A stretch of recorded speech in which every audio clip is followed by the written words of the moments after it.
Assalamualaikum warahmatullahi wabarakatuh. Hari ini saya nak buat ulasan perlawanan di antara Thailand menentang Vietnam separuh akhir kedua, yang mana Thailand berjaya untuk mengikat Vietnam dengan hasil keputusan seri 0-0. Jadi Thailand akan layak ke final AFF Suzuki untuk bertemu dengan Indonesia pada 29 Disember dan juga 1 Januari nanti. Mari kita saksikan final nanti, siapakah yang akan menang dan juga bergelar juara. Baiklah, tanpa membuang masa, mari kita masuk ke dalam ulasan perlawanan.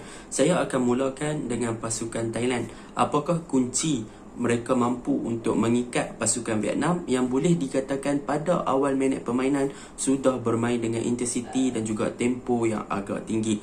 Yang pertama yang kita boleh puji tentang pasukan Thailand adalah tentang defense department ataupun back four pasukan Thailand, yang mana pada perlawanan ini boleh katakan barisan ataupun pertahanan pasukan Thailand, back four pasukan Thailand pandai untuk bermain dengan pertukaran ataupun transition daripada low block ke defensif line yang agak tinggi, yang mana kita boleh lihat seringkali ketika Vietnam cuba untuk menyerang, maka Thailand akan bermain dengan sedikit tinggi untuk membuat offside trap, dan perkara tersebut sedikit sebanyak mengganggu bahagian tengah pasukan Vietnam untuk melakukan long ball ataupun hantaran ke belakang pertahanan pasukan Thailand. Dan dalam pada masa yang sama, pemain ataupun pertahanan Thailand ataupun back four pasukan Thailand pandai untuk menggunakan kelebihan daripada pembacaan game, yang mana kadang-kadang mereka juga bermain dengan low block ataupun defensive line yang agak rendah untuk memastikan yang Vietnam tak boleh nak penetrate bahagian kawasan kotak penalti mereka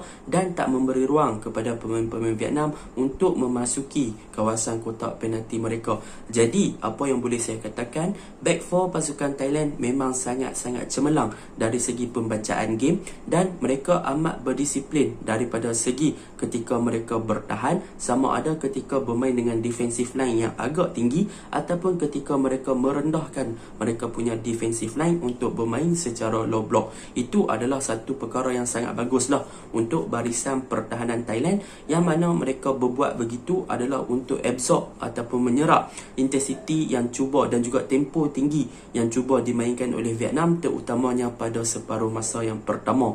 Yang kedua, apa yang boleh saya puji tentang back four pasukan Thailand adalah tentang kemenangan mereka dalam era duel dan juga dalam melakukan interception ketika pemain-pemain Vietnam melakukan long ball ataupun hantaran-hantaran rendah ataupun true passing, yang mana boleh saya bagi pujian kepada Krit Sadar, yang mana pada perlawanan ini Krit Sadar memang menunjukkan satu aksi yang sangat konsisten bermain bersama dengan Manu Bir di bahagian centre back, yang mana kedua player ni tidak memberi ruang kepada striker Vietnam untuk bergerak bebas. Dari segi man marking memang mereka berdua sangat padu, dan daripada segi pembacaan game memang boleh dikatakan mereka sangat-sangat baguslah pada perlawanan ni, dan mereka adalah orang yang memberi arahan kepada defensive line untuk bergerak sama ada ke atas ataupun ke bawah. Jadi boleh katakan defense department pasukan Thailand adalah kunci kemenangan kepada kunci Thailand berjaya mengikat pasukan Vietnam pada perlawanan ini untuk layak ke final, yang mana mereka bermain dengan perubahan sekejap defensive line tinggi, sekejap rendah dan sebagainya. Itu yang boleh saya puji tentang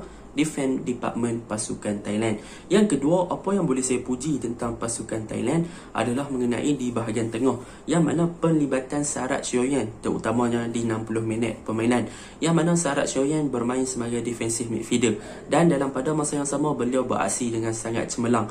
Boleh saya katakan Sarat Shoyan pada perlawanan yang pertama beliau sangat efisien dan sangat efektif untuk membantu pertahanan dan juga melakukan counter pressing, tetapi untuk perlawanan yang kedua ini Sarat Shoyan lebih memfokuskan diri beliau kepada membantu bahagian tengah pasukan Thailand, yang mana kita boleh lihat apabila peranan Sarat Yoyan telah memberikan sedikit kesukaran kepada pemain-pemain tengah Vietnam untuk melakukan attacking ataupun untuk melakukan serangan ke arah pasukan Thailand, yang mana saya boleh katakan Sarat Yoyan adalah orang yang akan berperanan untuk distract ataupun mengganggu attacking ataupun bahagian serangan Vietnam dengan cepatnya, yang mana beliau cepat untuk buat terjahan, yang mana beliau cepat untuk baca game, yang mana beliau cepat untuk close ataupun tutup ruang, dan beliau juga cepat untuk support Manuel Bell dan juga Chris Sada di bahagian tengah. Itu yang membuatkan Sarah Yoyen antara pemain yang penting dalam corak ataupun taktikal daripada Manuel Poking lah untuk pasukan kebangsaan Thailand. Itu yang kedua yang saya boleh puji tentang pasukan Thailand.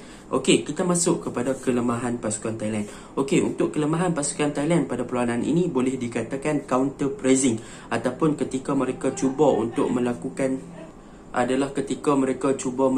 counter attack, yang mana sebelum ni kita boleh lihat Thailand agak bagus ketika melakukan counter attack. Akan tetapi pada perlawanan ini kita boleh katakan yang Thailand cuba melakukan counter attack tetapi sedikit tidak menjadi, apabila kita boleh lihat bagaimana Chanatik betul-betul dimarking dan tidak diberi ruang untuk berada dalam keadaan yang bebas. Bahkan boleh dikatakan supporting play daripada pemain-pemain Thailand sendiri agak lambat, dan peranan Terasi Dangda sebagai seorang striker untuk menjadi backup kepada Chanatik ataupun untuk orang yang berada di hadapan Chanatik juga tidak berfungsi dengan sangat baik. Itu yang boleh saya katakan kelemahan Thailand yang pertama, dari segi counter pressing dan dari segi counter attack yang mereka cuba lakukan.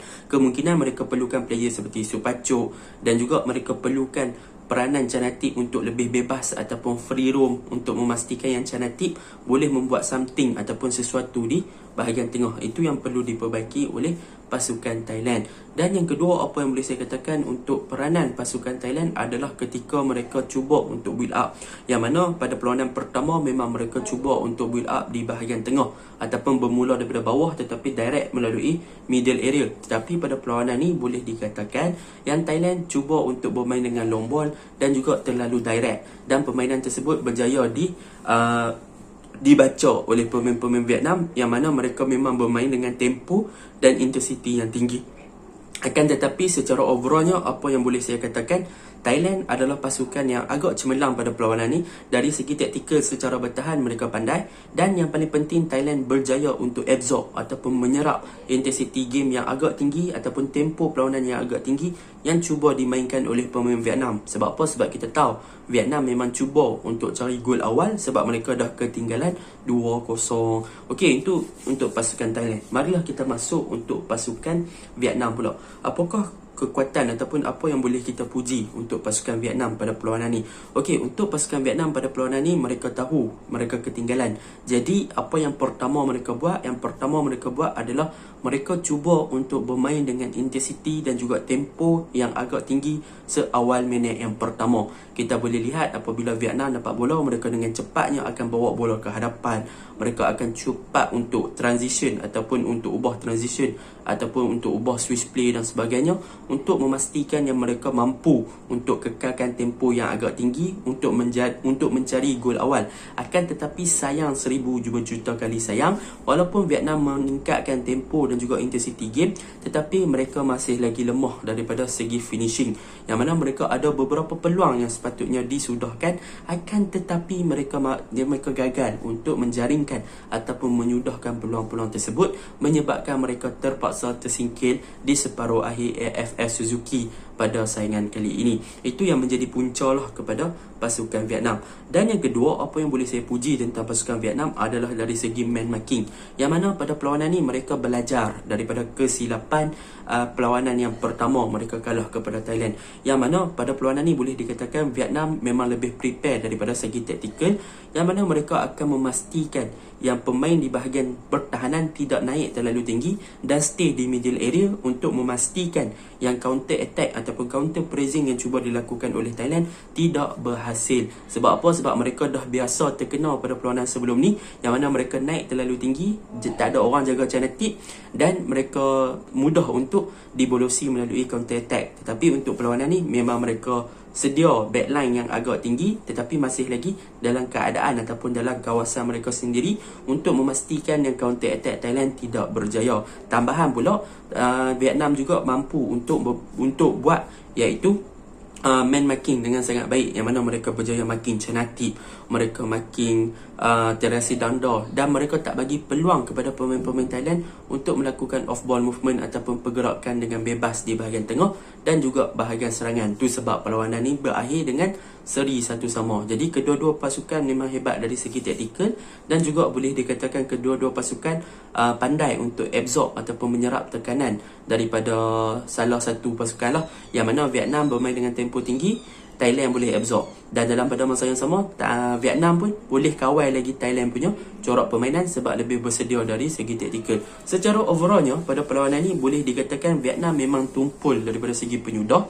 Dan dalam pada masa yang sama, corak permainan Vietnam mudah dibaca oleh pertahanan Thailand, yang mana Thailand pandai untuk bermain bertukar low block ke high defensive line untuk memastikan hantaran-hantaran yang dilakukan oleh pemain Vietnam tidak menjadi dan mudah dikawal oleh pertahanan Thailand dan juga di-clear oleh pertahanan Thailand. Secara overallnya, kedua-dua pasukan bermain dengan baik, cumanya tak ada rezeki untuk Vietnam untuk menang pada perlawanan ni. Dan tahniah untuk Thailand sebab mereka mampu absorb dengan tempo yang tinggi pada perlawanan ni untuk memastikan yang mereka layak ke perlawanan akhir bagi bertemu dengan Indonesia. Itu sahaja ulasan saya. Assalamualaikum.